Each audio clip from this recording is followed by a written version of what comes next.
Yeah. Hello, welcome back. Oh, all right. We're gonna go ahead and get Debbie in the live stream. Here we go. Hello. Hello. How are you? I'm good. How are you? I'm excellent. I'm excellent. I apologize for the late startup. Technical difficulties and carrying on. Oh, you know how it is. It never fails. Oh, that's Wow. fun. So we're going to go ahead and jump into the interview. We're going to get started by allowing you to introduce yourself. I've kind of given everybody an introduction on the last live I had to cut off. So I want you to tell everybody who you are, where you're from, and just a little bit about your music as a whole. For sure. Hello everybody. Thank you for tuning in. K-Swim, thank you for allowing me to be here. I am Devy Quills. I'm a Winston-Salem, NC native and a member of the Steady Hyperactive collective. I've been making music for around 4 years, 4 to 5 years. And if I had to describe it, I would consider it wordsmithy. I don't know what to call it. Wordsmithy vibe. It's so funny because we joke with each other about like versatility, and I often like see myself as like kind of bouncing between like the trap influence, the sort of NY hip hop influence, all those things I kind of draw from neo soul as well. So just a little bit about me. I think a lot of my exposure to music was just through like inundation. I spent a lot of time in my mother's car, Saturday morning errands or whatever we had going on. I spent a lot of time in the car with a lot of like 90s music and even earlier in some cases, especially if I'm rolling with my pops, because he's in his 70s, so you get music from the 70s played in his car. So yeah, like those initial experiences kind of founded, I guess, my taste or my appetite for it. And then from that point, through like personal research and what I was just becoming exposed to, what was popular at the time, it became something that like I fell in love with conceptually, and then like through actually doing it, it fortified it. You could tell in a lot of your music that you have, they were saying that you have like this mix of Drake with a little bit of like Drake. Drake, yes. I was shocked. I was like, Drake of all people. But it's the way that you incorporate song into your lyricism or your rhymes. So I could definitely see where they saw the whole Drake aspect. But we were looking at your music from, I believe it was 2018 when you came out with your first album or EP. Yeah. We were looking at that album or body of work all the way up until now with your latest album. And we could definitely see where there was a lot of growth. And it was like confidence within your voice, just strictly off that you could see the change, you could hear the change rather. So tell us about that process and your process as far as growth and incorporating music that you grew up on into the growth portion of your music that you make. For sure. You know what's super funny about what you just mentioned? The entire initial project that like Bloom was entirely recorded like in the springtime, which is kind of why I called it that. like, or kind of like, you know, it was an interplay there. But like I have really bad seasonal allergy, so like this upcoming sort of season is about to be rough for me. And I recorded like the entire thing like with some type of symptom going on, be it like a runny nose, whatever the case. Like it was a struggle. So yeah, definitely. Like when I was recording some of these other tracks, just like throughout the years that made it to the following projects, it was definitely a vocal difference. But just more broadly on like the growth, I guess, is I think that like early on I was really trying to impress the fact that I could do it, if that makes sense. Like I was more focused. I heard this from a mentor of mine. He said, always be impressed by your work, not the fact that you can do it. And I think a lot earlier, it was more so, hey, I can do this. Watch me do this, as opposed to just making out of what I desire to make or what I desire to hear, which is a lot of times what I'm making music from. Gotcha. So yeah, I think that just that change in mindset affected a lot of just like my process in making music and the music that is actually produced, you know, from that change. You definitely had some progress, or rather some, it seemed like to me you went from like a more in your face sort of perspective to a let me be in your face, but let me chill in your face. Yeah. You see what I'm saying? Yeah. So Exactly. we were like, once I brought that to everybody's attention, they were like, okay, I can kind of understand how he has that little bit of Drake feel. I'm like, y'all, I got this. You the professional. That's why they pay you the big bucks. I feel you. Yes. So next question. We found some archives of Devy Quills, you know, in our archives in our Google research on you, and we saw that in your entrance of music and the music industry as a whole, you started out doing spoken word. So tell us a bit about that and how you got into spoken word. Oh man. What's crazy is I haven't done a spoken word piece, like delivered one, in several years. It's been quite a while. I don't even know if I remember one. Like I'm not even trying to be funny. But that whole journey, and that's crazy because that has a lot to do with like the love I have for words themselves. That was a love cultivated through the work of like an organization that I'm still involved with to this day. I do a lot of work with them, authoring action.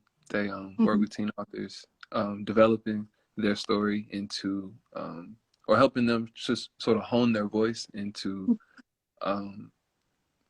pieces that reflect the injustice or whatever the case is in their life, and sort of expressing it outward. So going through that process, like as a youth, and already just having comfort on stages, you know, like my mother's an entertainer. So like having, you know, those influences and those people, I guess, sort of in my village, so to speak, working with me on that spoken word, it wasn't even really a choice for me. It was just, it was something that once I was exposed to, I was just constantly pushed to do it. And that's something I did for throughout middle school and a lot of high school. Maybe like falling back off of it. I always participated in like sort of like the yearly events we had centered around spoken word. So I don't know if I was ever a diehard, but you know, I spent some time with it. We heard some of your stuff. We heard specifically, like I said, we were doing some digging and we found some stuff on Facebook as well of you in college, I want to say. Probably college. It looked like you were up there in college. And we heard one particular video with you and another gentleman, and we thought that one was amazing. For sure. That's great. Hey, look, let me tell y'all something. Ain't nobody more thorough than K Swoon, man. Y'all better recognize. Thank you. She be telling me, she mentioning stuff I don't forgot about. Man, this I'm crying. I forgot. That's how we do it. Yep. We were digging. We did some digging for these interviews. But speaking of college as a whole, congratulations on recently graduating from UNCG. Is that correct?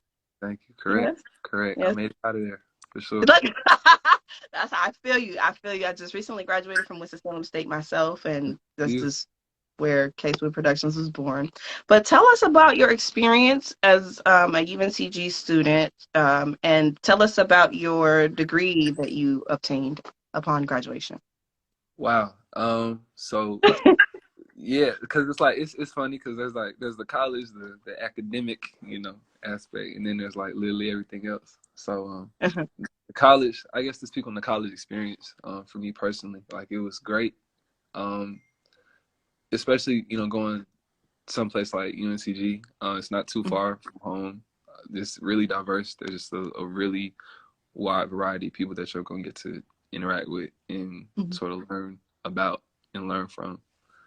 So that was, a really beautiful part of the college experience that I really liked. I majored in communication studies and I minored in rhetoric and public advocacy. And that just, again, kind of feeding off of like the love that I have for language, for words, for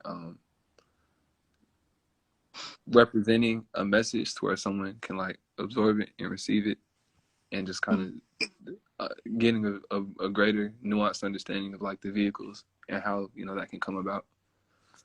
But no, college was good. I'm glad I got out of there in 4 years. It was ups and downs, but it was. I wouldn't trade it. It was. I met a lot of artists. I made a lot of friends that I'm going to cherish those folks. So I'm off of. Awesome. Gotcha. So still on the subject of school, if Hey, you hold on. could Can give. I make a shout out real quick? Hey, shout out my Okay, go brother ahead. Samurai Yola, man. Yola will not miss the, from the Trade with Love. What's the most recent one? Tell them about it. Plug yourself, man. You better go crazy. Yola, what's up? I see you watching. You know what I'm saying? Actually, you guys, Yola will actually be on our interview panel very, very soon. We unfortunately had to reschedule his interview due to some technical difficulties with Facebook. So stay tuned for the announcement on that. He'll probably be doubled with another artist. So we will have a 2-for-1 special on a Wednesday, a first. Yeah. So fire. You guys make sure to go check out that album. And let's see. Is that all the shout outs? That's all the shout outs. We was just showing Yola some love. Good. Now, hey, hold on. My shot in her. Hold on, my shot. I know she joined. Shout out my lady. Oh, Lady. She the best. She the best. oh, yeah. We recently, again, we were doing some research and we saw that Mr. Quills here is in love. Yeah. We love it. Yeah. We love They love. got me. For sure. Yeah. Oh, that's so sweet. Yes. If you guys haven't seen Debbie in his personal element, I had the opportunity to meet him at Samurai Yola's release party along with a couple of the other members from Steady Hyperactive. Yeah, And so T, what the world? That's crazy. I was lit up. listen, when I say it was a treat. The entire collective is very lit, very lit. Debbie's probably the star of the show, just off being lit. Between Debbie and Yola, you guys are neck and neck when it comes to like hype. I'm like, boy, can I have some of that energy? For sure. But yes. Okay. So let's jump into some more about your music. Let's talk about your influences because you have I was again doing some research on my own and I saw that you have quite a few article interviews written out there. If you guys haven't checked those out, make sure to go do so.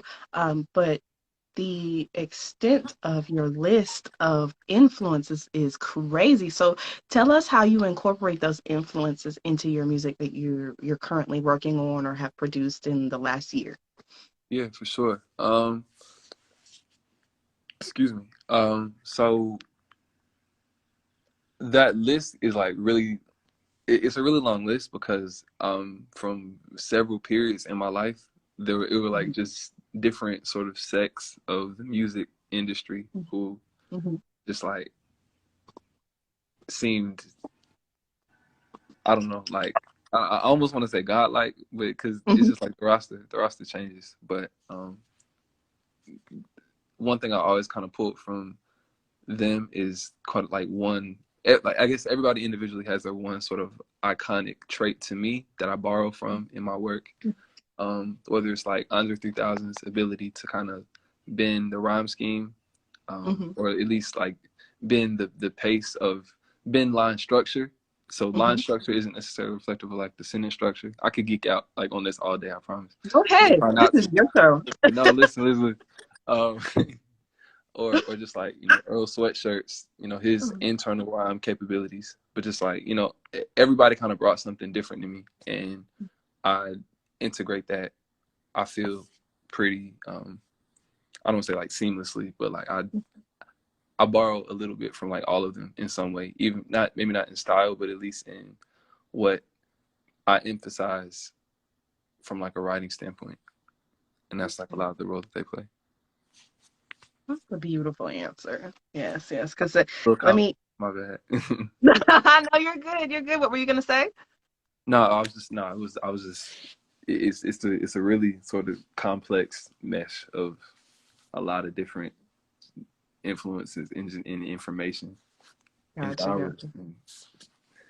We'll get on to the writing process in just a second, but to let you guys know, I want to just give you a short gist. I think I may have caught all of them, but this is just a short list of the influences that I got from the article interviews with Mr. Quills. We have Andre 3000, I can't talk today. Playboy Cardi, Yeah. MF Doom, is that right? Yes. Kanye West, and that is dependent upon the day. Yeah. Yeah, for sure. Definitely. He can We be know, hit or we miss all with me, know. for sure. Yep. We all know how it is with Kanye. Let's see. We also have Eminem, Chance the Rapper, and Childish Gambino, to name a few of Mr. Devy Quill's influences. So that is a pretty good mix, a pretty good a pretty good reference list, if I may say so myself, because they all have their, like you said before, their own special niche that they capitalize on as artists, as lucrative artists for a lot of these names. So I can definitely understand where you're coming from with that. But it's Now we're almost, gonna go. I'm sorry. No, go ahead. What were you gonna say? Go Yeah, I was ahead. just gonna say, it's like it's almost to a point where like I can't even repeat that entire list just like on demand, because Yeah. like I always feel like I forget the name. So it's, you know. I feel you. I feel you. That's a great thing to use though, like to kind of have them as those mentors, but also in a way where you're teaching yourself by studying these artists. So that's a great thing for any artist, a great tool for any artist to have. So that's really smart. That's really smart. Thank you. Um, but we want to go ahead and touch on your writing process, because as I mentioned before, we listened to all of your albums. We loved all of your albums. But my most favorite out of my entire team, or our most favorite out of the entire team, was your most recent songs. Maybe it's not recent. Worst Day, that's on my playlist, and Gravy. If you haven't heard Gravy, you guys, you were not paying attention to the flyer at all. What's going on? You had that thing hooked up crazy. It was you had it all synced up and everything. I was like, oh snap, hold on. I can't wait to see this interview. I wish I could just watch it. Yes. Well, we have one coming up at probably later on today, that we'll announce. So yeah, we are excited. But tell us about the writing process. Tell us about, for starters, your writing process as a whole, and how you go from an idea to a song, or a song. Like, how do you order that fashion? And we'll start off with that question. For sure. Writing, it usually starts with both a line and a melody. Mm-hmm. A lot of times I'll hear an instrumental and I'll just like I'll hum something, or I'll grunt like a flow to it, more or less. And like from that point, sort of like the words will start to fall in, and I'll just kind of like go with like how it feels. And once I kind of like start getting some words together, I kind of build a concept with like the lines that I kind of have so far. for like, just to try to create just some semblance of cohesion. And then I mean, just kind of it's kind of like just filling everything in as it kind of comes to me. A lot of times it's over the course of like a couple of days. Like it's really rare that I write something in its entirety like in the same day. This is usually just like a series of me like revisiting several verses, sort of like reappropriating some schemes, some lines, some if like from my own work, like just in kind of just tweaking everything over a period. And then like by the time I record any like sort of creative changes I make at that point, you know, they're at my disposal vocally. Okay. So you kind of pretty much sculpt out a song as an artist. Yeah. Exactly. That would have been a way more efficient way to explain it. But like it's definitely like chiseling out the ice, the sculpture in the ice. Gotcha. That's like I said, when it comes to Debbie, never cease to amaze me. But I love it. So as an artist, you first of all break down the artists that you love and you take from them the most lucrative aspects of their art form or their craft, and then you turn around and you apply that to your own craft and your own music, and you take that time to basically chisel out every aspect and every portion, every fine detail. Like that's amazing. And I now understand why your songs come out as polished. At the least, that's all I can say. Polished is really what you're welcome. What your songs You're come so out kind. like. Yeah, we were listening yesterday just to kind of put a fine tune everything, and I was explaining to my team. I was like, he definitely he's a get to the point kind of artist. For those of you who don't, we definitely can see, you know, where you get your professionalism and polish in that sense. Tell us about your collaborations. And that's actually something like that's talking about just like areas of growth. That's something I'm trying to do a lot more and do a lot more consistent. I've been fortunate enough to just through reaching out, being able to, you know, work with people who I've either been like familiar or I've admired their work for a while, and just like having an opportunity. The premiere of which probably Sonny Miles, just you know the talent that he has, and just like sort of seeing his process creatively, it's really something that I draw from like procedurally.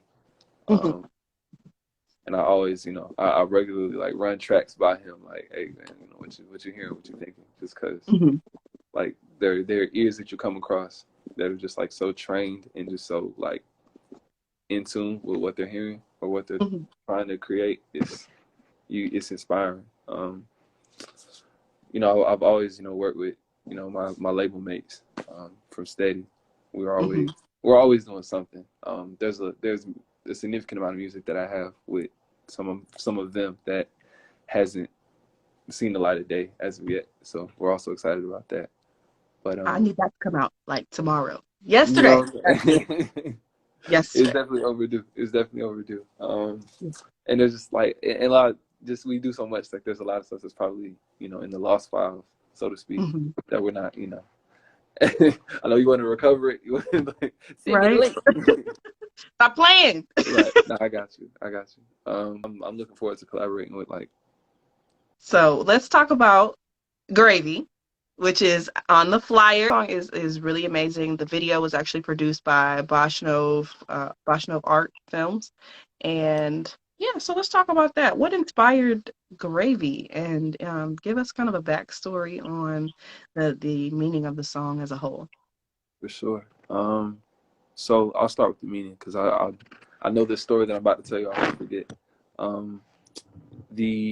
For me, Gravy represents regardless of like any circumstance or life situation that we encounter, we still have the right to possess the utmost confidence because of our capabilities, and possess the utmost confidence just innately, like regardless of, I guess, whatever we feel like is happening or whatever stimulus, you know, tries to affect how we feel. But we just have like a defined sort of outlook about ourselves and what we're capable of doing. and I try to integrate that like in the video. That's why we're kind of like, you know, bumming it out, you know, holding signs, but still like grooving. Awesome. So that humbleness transfers over into the music video, which is a definite thing that I understood and resonated with the video as a whole, and listening to the lyrics and what you're talking about, it definitely fit that. That it was actually shot in downtown Winston, am I correct? It is, yeah. Downtown Winston. Shout out, shout out, Shout out to shout Winston-Salem, boy. out. But for those of you who have not checked out that video, again, what are you doing? What's going on? Go check out that video, Devy Quills, Gravy. It was produced. I cannot talk today. Produced by Bosch Nov Art Films. So you can go check that out on Bosch Nov Art Films on YouTube, as well as, is it on your YouTube? It is on the Bosch Novarts. It is on his Novart Films YouTube channel. Check that Nov out. Art. Yes. That is a definite must to go check out. It kind of gave me, there were a lot of music videos like that in the 90s, I want to say, early 2000s. So it kind of gave me that vibe, which was really cool. But we love the video. We love the video. All of the videos that you've done. We saw a video that you did. It was in the city at night, but it was a promo video. Tell us about that one. Do you remember which one that is? That was Innermost, I believe. Mm-hmm. Probably lived out of touch with my innermost mind, drifting so. Hey. Something like that. We get a show. Nah, I was. But no, yeah, that was Innermost. If we're on the same page, I'm pretty sure we are. And that was shot by my boy Denzel. You can follow him. No Not Washington. Pixel Pushes. PUSHAS Pushes. We were just I just hit him up. Like we've worked together so many times. He's actually the person who I did the spoken word piece with. It was me and the other guy. He's the other guy. He actually shot that video. So cool. For sure. So like, you know, we've been rocking together for quite a while. And I just hit him up. I was like, you know, this is my idea. This, that, and the third. And he was like, all right, man, what time, when? And you know, we just hung out, got some shots in, and he sent me that back probably in the next 5 days. And yeah, we put the promo video out. Awesome.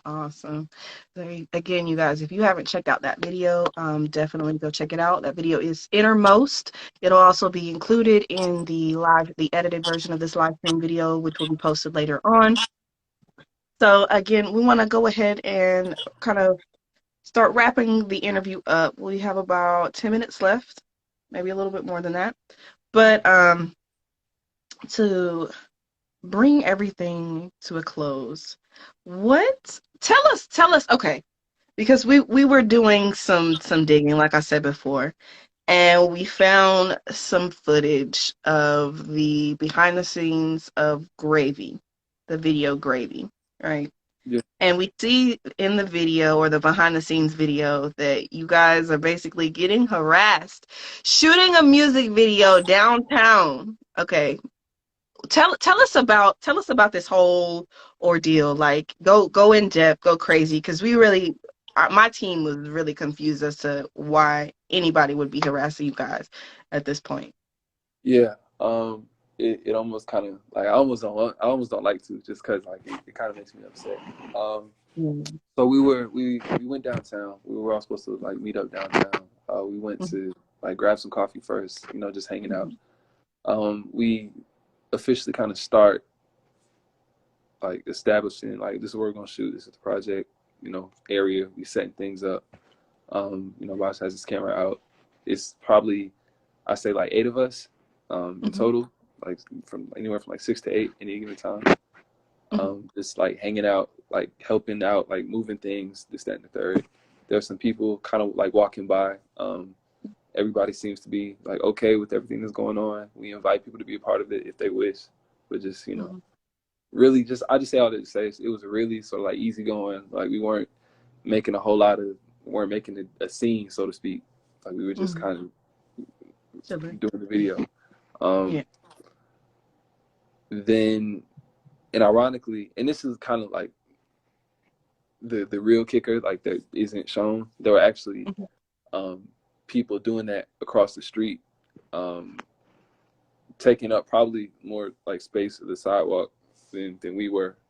People were walking by us without a problem.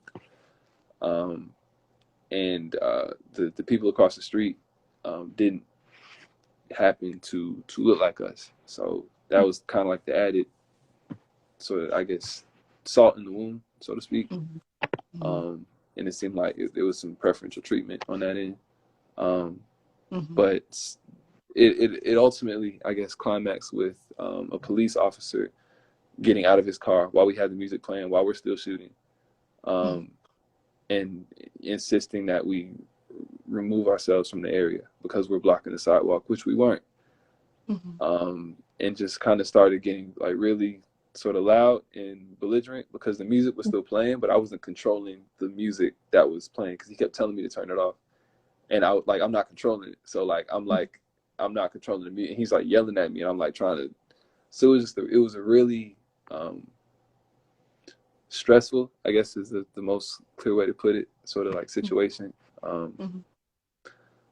I'm fortunate that, you know, it all it was that interaction and like nothing else occurred because like, you know, it was very clear to me at least that he wasn't particularly interested in, I don't know, hearing what was going on. Yeah, exactly. Like it seemed like there was an agenda or that somebody had a very specific desire to get us removed from the area, which ended up working out. Like we had a few locations that inspire ideas for us and what ultimately became the video. So, you know, everything worked out. But that was definitely like a really unfortunate part of that day. That was otherwise like a whole lot of fun for everybody involved.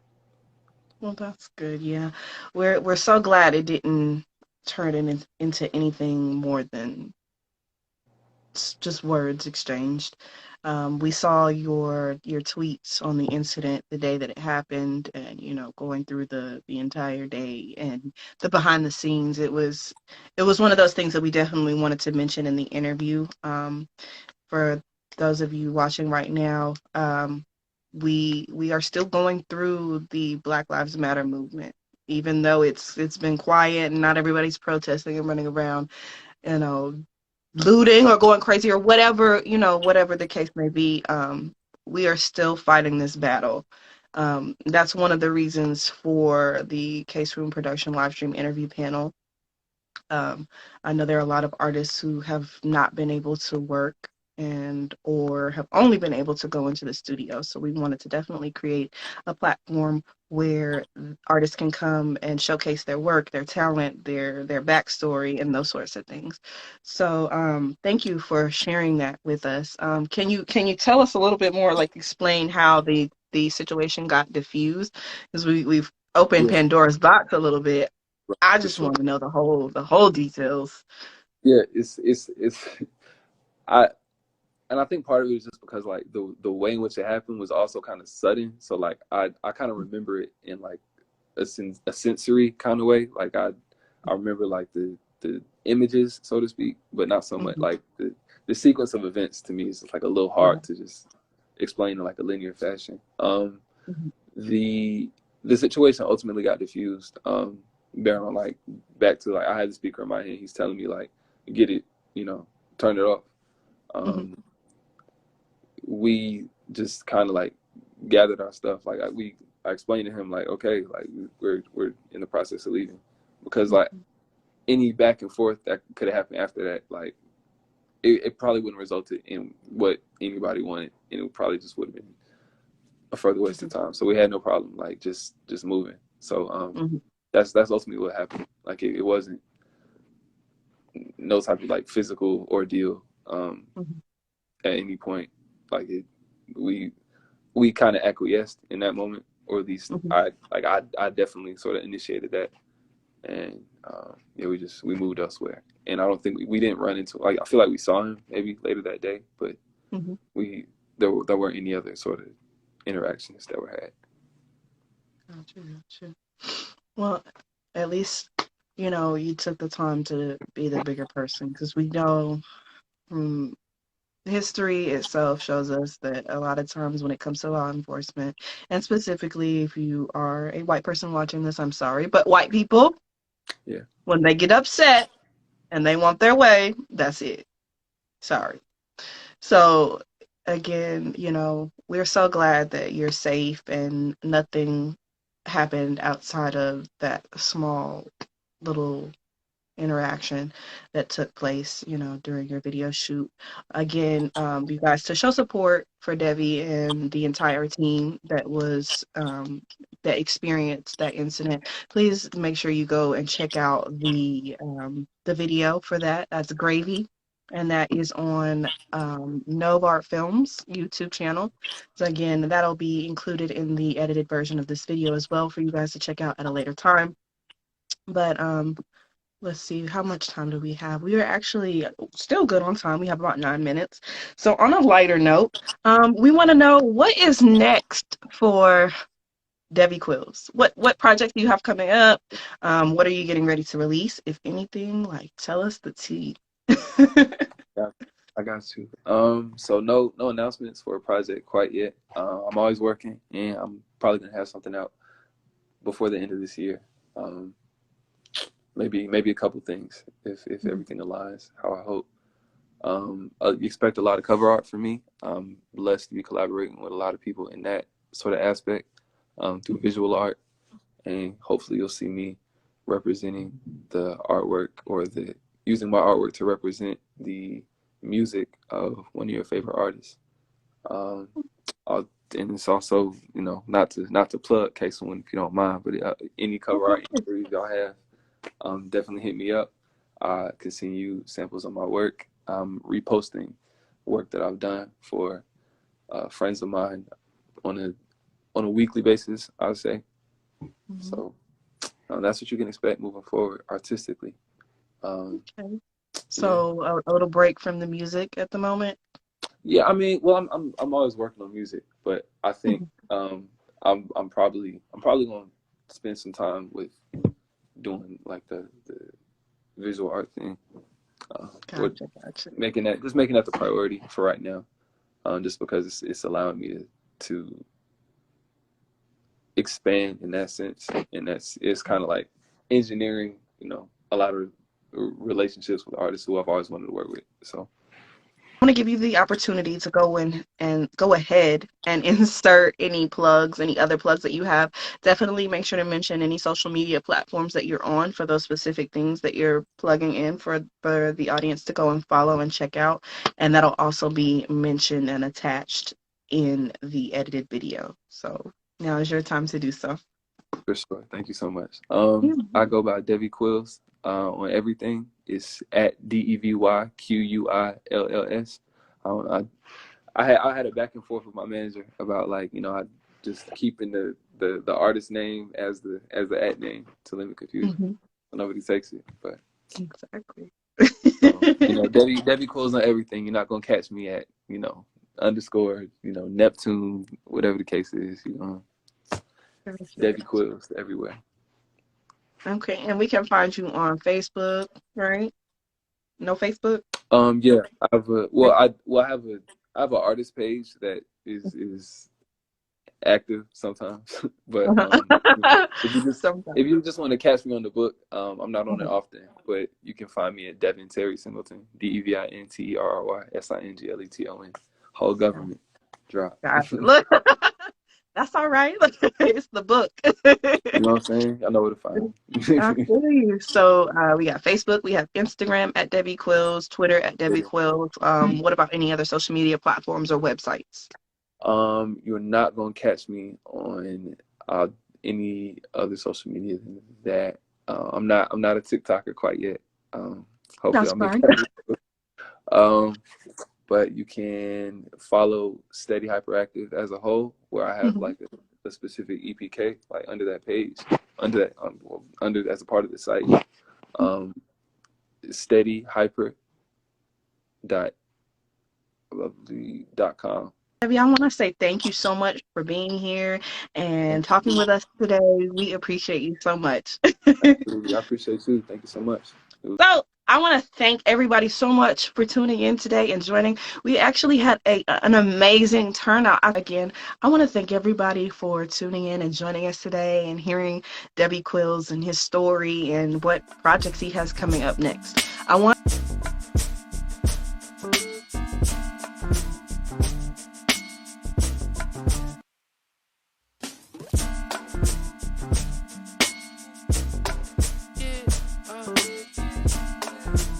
day by day.